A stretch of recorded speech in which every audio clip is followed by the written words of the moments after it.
বর্ষাকালে এমন একটা ভেজ তরকারির সঙ্গে রুটি, পরোটা কিংবা লুচি কিন্তু দারুণ জমে যায়।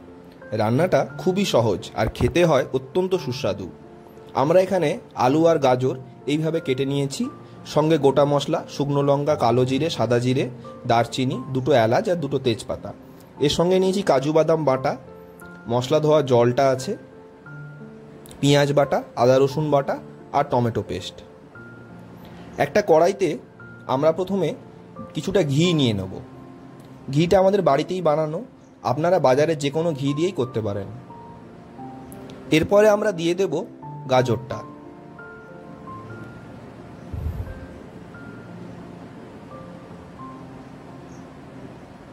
গাজরটাকে ঘিয়ের সাথে একটু মাখিয়ে নিয়ে আমরা দিয়ে দেব আলুগুলো।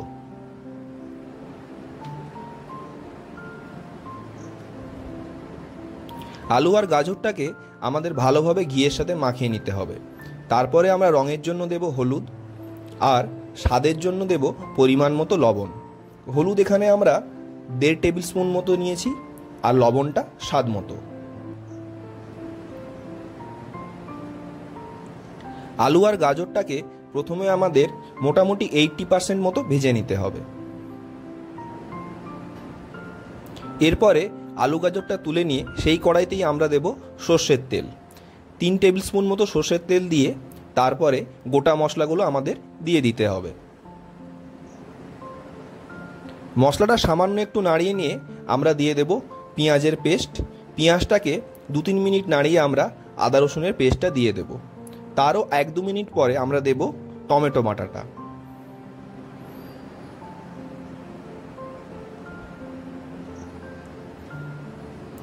আমরা এখানে আরও সামান্য একটু লবণ অ্যাড করছি।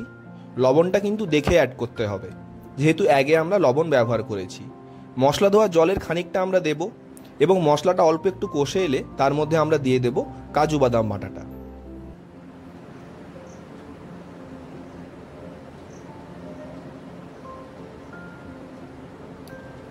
এরপরে আমরা রঙের জন্য দেব কাশ্মীরি লঙ্কার গুঁড়ো আর জিরে ধনে গুঁড়ো।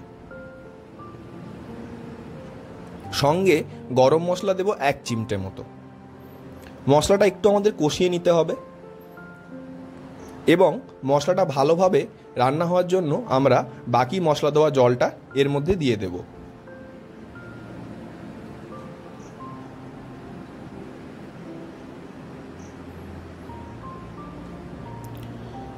চার 5 মিনিট রান্নার পরে আমরা রান্নাটার মধ্যে স্বাদের ব্যালেন্স আনার জন্য 1/2 চামচ মতো চিনি ব্যবহার করব। এমন একটা পর্যায়ে যখন মশলার জলটা কিছুটা কমে আসবে, আমরা আগে থেকে ভেজে রাখা আলু আর গাজরটা এর মধ্যে দিয়ে দেব।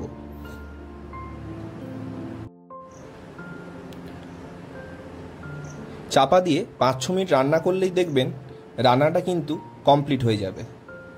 দেখুন, এমন একটা পর্যায়ে এলেই বুঝতে হবে রান্না কিন্তু কমপ্লিট। আমরা রান্নাটা একটা পাত্রে তারপরে নিয়ে নেব। এরপরে এই রান্নার সাথে বা এই তরকারির সাথে আপনি রুটি, পরোটা কিংবা লুচি যাই খান না কেন তাতে কিন্তু জমে যাবে। গরম ভাতেও কিন্তু ভালো লাগে। রান্নাটা যদি ভালো লেগে থাকে ভিডিওটা অবশ্যই লাইক করুন, চ্যানেলটা সাবস্ক্রাইব করুন। ভালো থাকবেন, ধন্যবাদ।